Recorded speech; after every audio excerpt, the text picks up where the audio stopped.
स्वभावचिन्मयानन्दं कृपापूर्णं जगत्पतिं हरिषड्वर्गजेतारं नित्यानन्दगुरुं भजे स्वभावचिन्मयानन्दम्.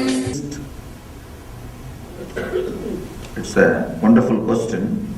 In the West, most seekers of truth have thought the channeled information published by many New Age leaders to be path to enlightenment. As decades go by, seekers learn tens of meditations and healing styles with more and more phobias and self-doubts as well. In the East, the self is put in jail of sin and shame, are controlled by off-gurus that use magic to gather masses.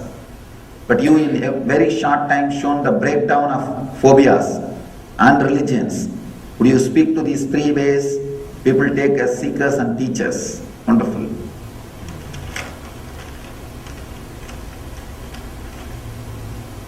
First thing, nobody is responsible. Neither the gurus who are channeling some ideas and writing, the New Age gurus, neither the Western New Age gurus who bring out channeled books, nor the Indian gurus, the off gurus, what do you say? I don't want to say full gurus, off gurus. Neither of them are responsible for our thing. Understand? If you are waiting to be cheated, you will feel connected only the person who is interested in cheating you. You are inviting them. It's not that they are inviting you. You are inviting them in your life. One thing, I always tell people, take up only if something is straight, open, based on, supported by the tradition, supported by thousands of years of knowledge. We call it Apta Pramana. The great scriptures like Upanishads, foolproof, time-tested. When there is no support or the reference or the base principles from those scriptures, then please be aware and avoid, because many times people, when they get into delirium and fever, what they write, that becomes holy scriptures. No, really. They go into deliria and something they come out, and whatever they spell out or write, and that becomes holy scripture and leads the whole world into deliritic state. Deliria state. I can only give this one scale. Maybe this can guide you. That technique or that person, after you come in contact with that person, initial introduction or initial exposure, does it add intelligence, awareness and bliss to you? If these three quality, even one quality increases in you, go behind that person. Surely you will be helped. Or in these three, if you are not growing in these three, forget about him. Even if he brings fortune and wealth in your life, it will only be danger for you. It will only be danger for you. Even if he brings fortune or wealth in your life, it will be like a yaksha's pot. I'll tell this small story on yaksha's pot. I love to tell this story. Understand? One guy, one barber, every day he will go and shave the face of the king and receive his salary, one gold coin, and come back. King will be waiting to see him just because of the joy this barber radiates. This guy is fully contented guy. Never asked any favor to the king. See, shaving is a practically personal service. Means every day he is touching the king. So when you are in such a close proximity, naturally you can take advantage of the nearness. But he never asked anything, radiating contentment, just fulfillment. Naturally, if you want to impress a politician, be fulfilled, he will be impressed by you. I tell you, no.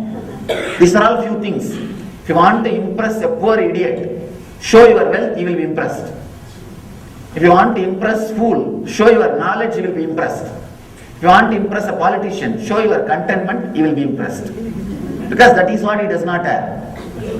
He has everything. He has enough cunningness, enough display, enough of all qualities.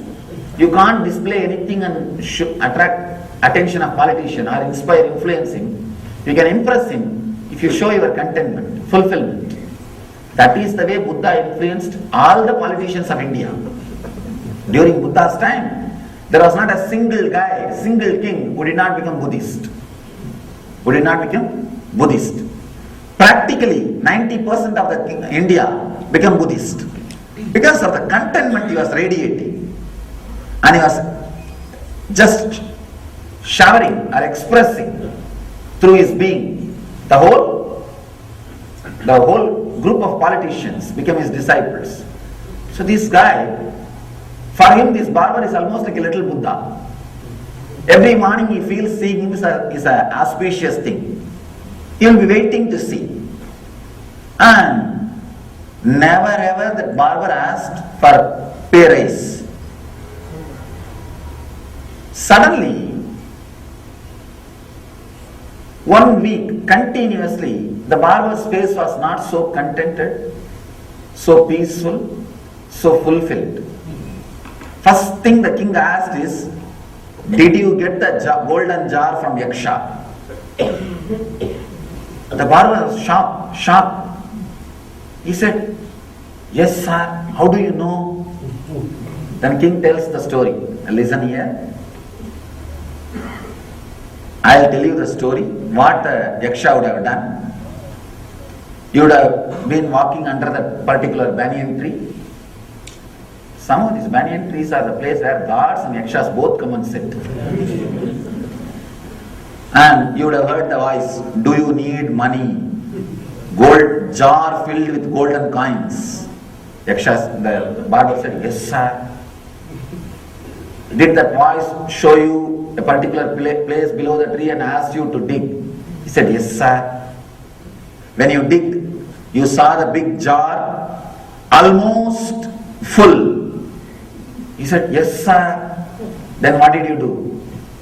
Then he said, now I will tell you the story, what I did. I took the jar to the house. I saw it's almost full. Only few coins are needed to fill it.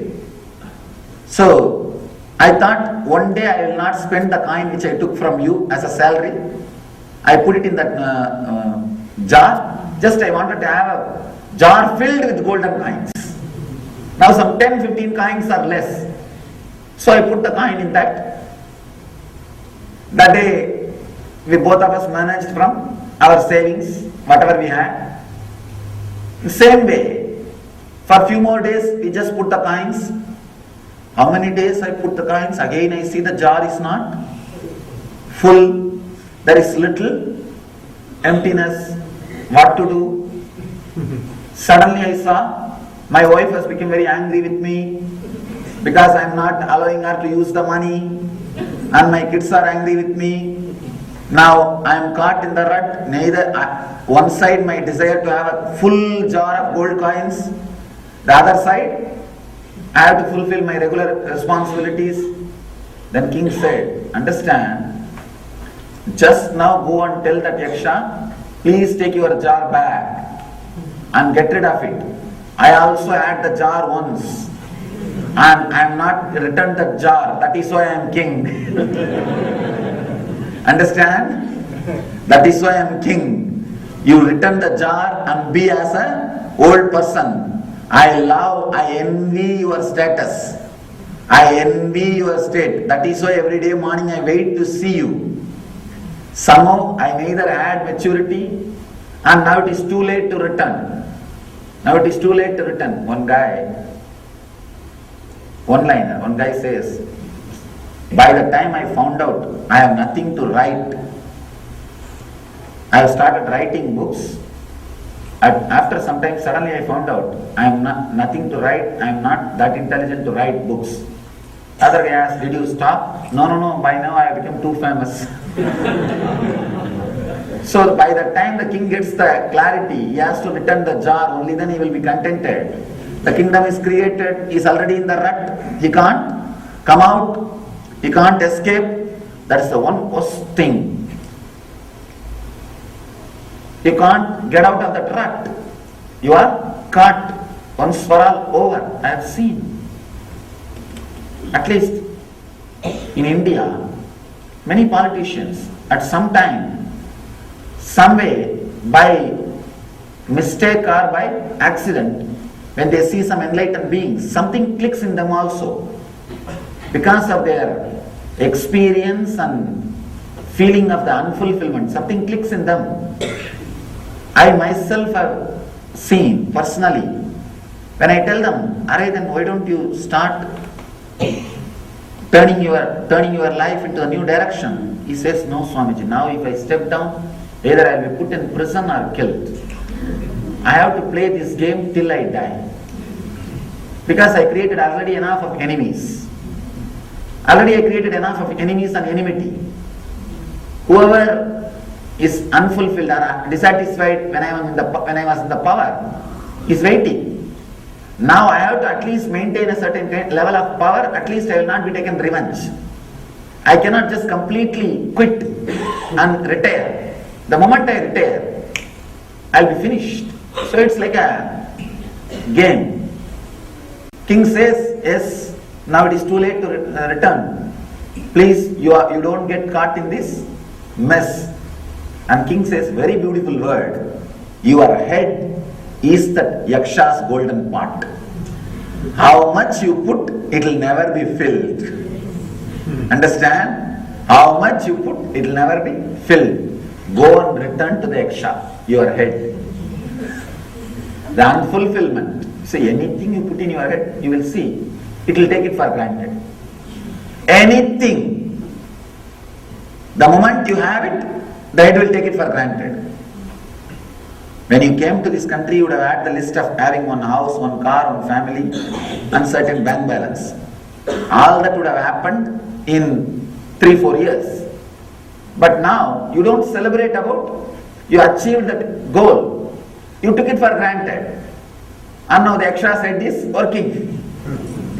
The Yaksha's part is working. I tell you, at least return the head. You don't have to return the part, but return the head.